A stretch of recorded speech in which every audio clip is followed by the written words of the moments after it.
Hello guys, today we have Slave 1 from The Mandalorian, or Boba Fett's starship. And it's recommended for ages 9 and up, and it has 593 pieces, and it's set number 75312.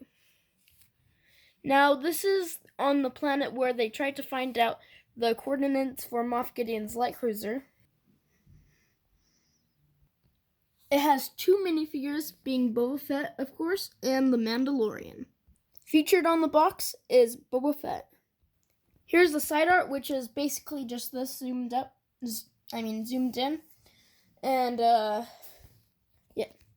Here are all the cool features on the back. So here's the cockpit, of course, and stud shooter, which is a cool play feature for younger LEGO fans. It has a very cool handle, which actually is very sturdy, and it has the wings of the ship right there.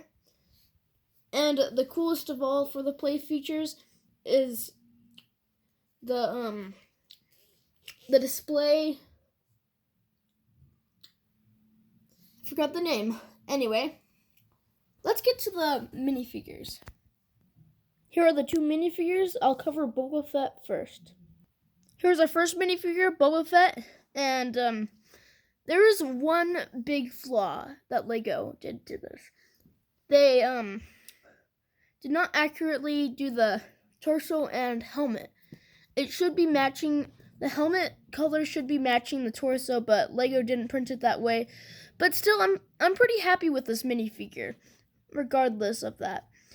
It has a very nice belt and leg printing, and they did pretty well with the arm printing with the flamethrower.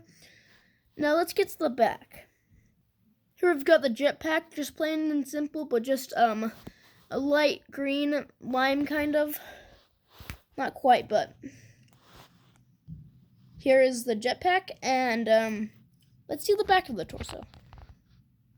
So here's the back, and it's you probably wouldn't see this when you're displaying your minifigure or playing with it, whatever you want to do, but it's a pretty nice back torso. Let's get to the head. Here's what is behind the mask. LEGO did a good job making him look old with the white streaks, and I think it looks pretty cool. Of course, it's the back, which is just another white streak. And here is his gun, which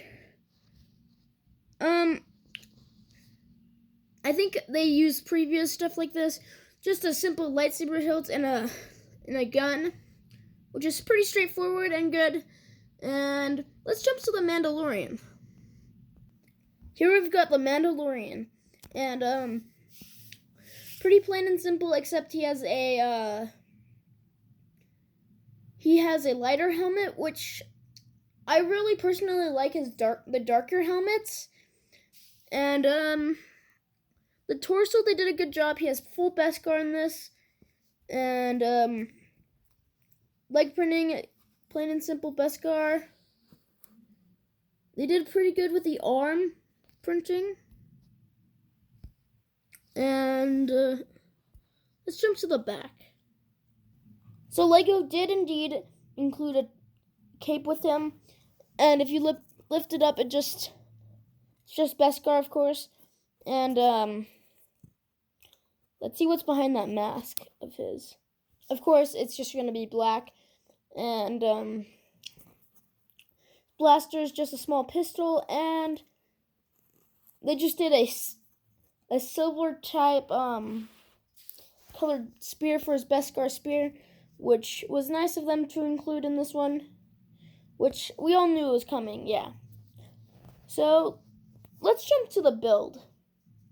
Here's the Slave 1 landed, and it has very nice wings, very nicely detailed, and they attach pretty well, but are pretty easy to pull off if you need to. Just in there. And the guns, they actually did a really well detail of it, and I thought they did really good on it. So just lightsaber hilts again, and another piece which you don't see too much, and they are unfortunately easy to pull off, but it's pretty good otherwise. And here is the side of it, which it's just a big piece right here, and they did pretty well here, right? And I think this absolutely looks awesome, and it's very detailed, very good. You can't really see like other colors besides like red, green, and gray. Well, besides that one kind of rust color, but besides that, they do pretty good at hiding the colors on the inside.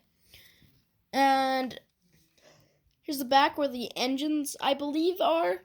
So they've just put orange studs, and yeah, coming down like this. They did pretty good on the back. It's well designed, and it's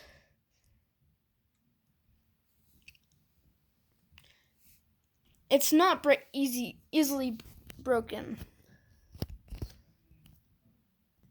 Right, here's the cockpit, which I hear has caused some controversy about some bad design. So sorry for the interruption, or like, never mind, it doesn't matter.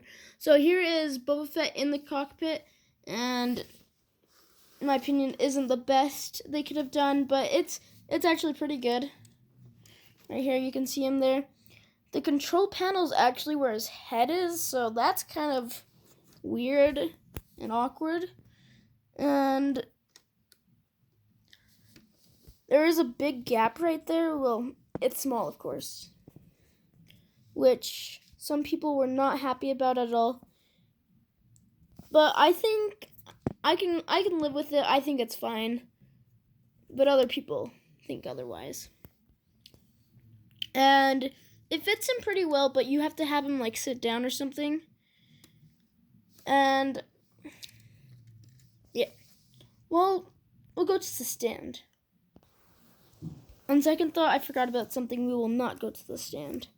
So here is where he has the carbonites held, which I actually forgot about. I apologize about that. And it's just a Gamorrean guard, it looks like. I don't know why he needed to put it in carbonite. Maybe for a bounty, of course, but not exactly sure. And it's just a sticker. It's not printed on, of course. Nobody would expect that with just this piece on right there. So I think the detail is actually pretty cool and good. So let's jump into the I totally forgot the name. You'll see it. I am not good with names today or remembering stuff, but here is the stand. Yep, that's the word I was looking for, which actually holds the Gamorrean guard in carbonite perfectly right there. Just takes a little bit to put in there. Where you can just put the ladder piece right there. And then if you want to, you can put like the Mandalorian in there.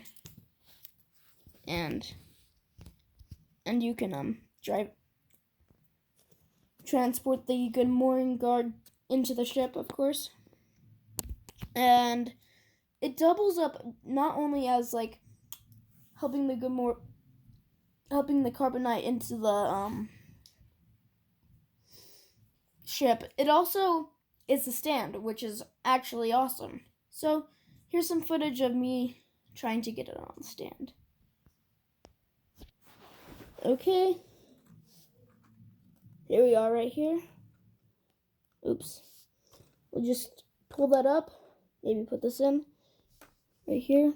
The Gamorrean guard. Pull that down. Right. And then what we'll do is we'll put the little end of this right here.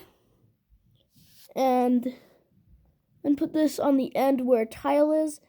And it doesn't balance very well, but it's a stand. Here it is in display mode. I think it looks absolutely amazing right here, but it's easy to tip over. Very tipsy like that. And here it is in the back, just holding it up right there next to that tile. And overall, I think that this is a good set. Definitely worth buying. Only retailing for, depending where you get it, $40 to $50. It is retiring this year, so if you do want the set, then I do recommend buying it. I believe it's still in stocks right now, but it depends when you're watching it.